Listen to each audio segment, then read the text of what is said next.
UPIनी पैसे दिले, screenshot generate झाला पण पैसे मिळाले नाहीत. अशा कितीतरी घटना, फसवणुकीच्या घटना हल्ली घडत आहेत आणि कळतच नाही हे काय घडलं आहे. विशेषतः जे वर्दळीची ठिकाणं असतात, जसं आता आम्ही या चहाच्या दुकानात आलेलो आहे. रस्त्याच्या शेजारी हे चहाचं दुकान आहे आणि इथले जे विक्रेते आहेत हरिओम कृष्णानी यांचं नाव आहे. आम्ही त्यांच्याशी त्यांचा अनुभव विचारूया.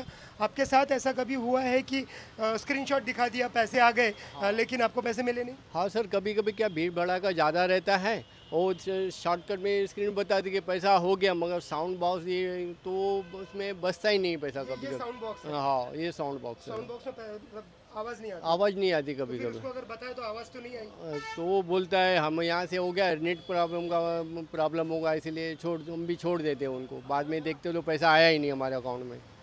तो इस तरह से ठगी हो रही है। हाँ, इससे ठगी हो रही है सर बहुत। तर अशा पद्धतीच्या फसवणुकीच्या घटना विक्रेते असतील, विविध सेवा पुरवणारे जे लोक आहेत, पुरवठादार, त्यांच्यासोबत अशा घटना घडत आहेत. पण हे नेमकं काय होतं आहे?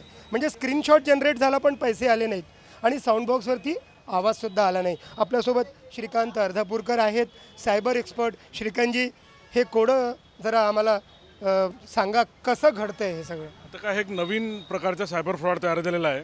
जसं सांगितलं की गर्दीच्या आणि जिथे अशिक्षित लोक असतात, जिथे मालक एक असतो आणि त्या नोकराच्या भरोश्यावर काम करतो, अशा ठिकाणी हे सायबर फ्रॉड लोकांना आयडेंटिफाय करतात आणि त्यांच्यासोबत ठगी करतात. तर ही ठगी कशी होते आता मी तुम्हाला दाखवतो. जसं हा माझा मोबाईल आहे. या मोबाईलमध्ये तुम्ही बघा दोन फोनपे दाखवत आहेत. एक हा आहे आणि एक हा आहे. हाय, आता असली कुठला आहे आणि नकली कुठला आहे हा फक्त मला माहिती आहे. या सिच्युएशनमध्ये मी काय करील, या फोनपेला ओपन करेल. ओके. फोनपेला ओपन केल्यानंतर याच्यामध्ये जो मला QR कोडसाठी जो ऑप्शन येत आहे, मी यांच्या सिस्टमवर जाईल. आता तुम्ही बघा, याच्या आधी जो आपला जो सिस्टम आहे त्या सिस्टममध्ये सगळ्या गोष्टी एक्झॅक्टली फोनपेसारख्या दिसत आहे. याला QR ला मला ऑप्शन पण आहे. मी QR स्कॅन करील आणि त्यांनी जो पण ऑप्शन दिलेला आहे त्याच्यामध्ये जी अमाऊंट टाकायची आहे, आता चहावाल्यांची अमाऊंट छोटी असतं त्याच्यामुळे कोणाला की त्याचा फरक पडत नाही. मी ती अमाऊंट टाकली आणि मी या वेंडरला दाखवील की बघा हे मी पे करून आलो आहे, हे मी 20 रुपये पे करत आहे. पे करत असताना मला ऑप्शन विचारत आहे, मी तुमच्यासमोर कोड टाकत आहे आणि त्यांना दाखवी की बघा हे तुमची प्रोसेसिंग होत आहे आणि पेमेंट झालेलं आहे. माझ्या मोबाईलमध्ये आवाजही आलेला आहे आणि मेसेज पण, मला नोटिफिकेशनही आलेलं आहे आणि त्याची जी ट्रान्झॅक्शनची हिस्ट्री जी आहे ती ट्रान्झॅक्शन ID वगैरे मला सगळं इथे व्ह्यू डिटेल्समध्ये सगळ्या गोष्टी मला दिसत आहे. मी समोर त्याला दाखवील की श्रीकांतजी, इथे साऊंड बॉक्स ठेवलेला आहे, त्याच्यात आवाज आलेला नाही आहे. बरोबर, माझ्या याच्यामध्ये आवाज आला. बरेचदा कसं आहे की आता ह्या टेक्नॉलॉजीमध्ये कधी कधी मी साऊंड जनरेट पण करू शकतो. साऊंड जनरेट करणं काही कठीण नाही. मी फोनपे जर डुप्लिकेट करू शकतो तर साऊंड क्रिएट करणं काही कठीण नाही. आणि मी यांना म्हटलं की माझ्याकडनं पैसे निघाले आहे, स्क्रीनशॉट त्यांना दाखवला आहे आणि यांना म्हटलं की तुम्हाला पैसे मिळेल. इंटरनेटचा प्रॉब्लेम असेल किंवा दुसरा काही प्रॉब्लेम असेल तर यांना माझ्यावर विश्वास ठेवण्याशिवाय काही पर्याय नाही आहे. असे कितीतरी कंप्लेंट याच्या आधी पण झालेले आहे आणि ह्या गोष्टी सर्रास होत आहे. म्हणजे तुम्हाला आता जर समजून सांगायचं असेल की तुमचा कोड दाखवा, मला माझा तुमचा कोड दाखवा. अच्छा, तुमच्या कोडमध्ये जर माझा ट्रान्झॅक्शन माझा UPI स्कॅन कोड तुमचा गुगल पेचा हा आहे. तुमचा गुगल पेचा आहे. आता या कंडिशनमध्ये आपले काही वैमनस्य असेल, मला काही तुम्हाला मिसलीड करायचं असेल, मी तुम्हाला म्हणजे तुमचा QR कोड द्या. कोड दिल्यानंतर तुमचं मला इथं नाव आलेलं आहे पूर्ण, हो, संजय रमाकांत तिवारी म्हणून.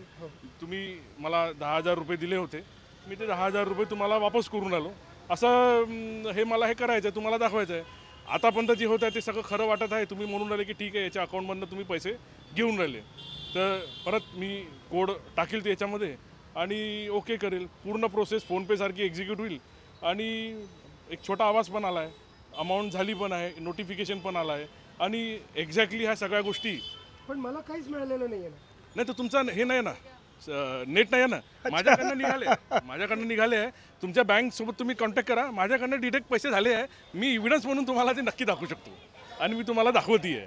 तर एकूणच फसवणुकीचे असे प्रकार आता वाढलेले आहेत. UPI वरती विश्वास ठेवून आपण पेमेंट्स एक्सेप्ट करू शकत असलो तरीही अशा पद्धतीनं आपल्याला सावध राहणं भाग आहे. फक्त स्क्रीनशॉट मिळाला म्हणून नाही, तर साऊंड बॉक्समध्ये आवाज आला आहे का किंवा आपल्याला आपल्या मोबाईलवरती त्याची पोचपावती मिळाली आहे का, हे सुद्धा पाहून घेणं फार गरजेचं आहे. व्हिडिओ जर्नलिस्ट विनय शुक्लासोबत संजय तिवारी, NDTV मराठी, नागपूर.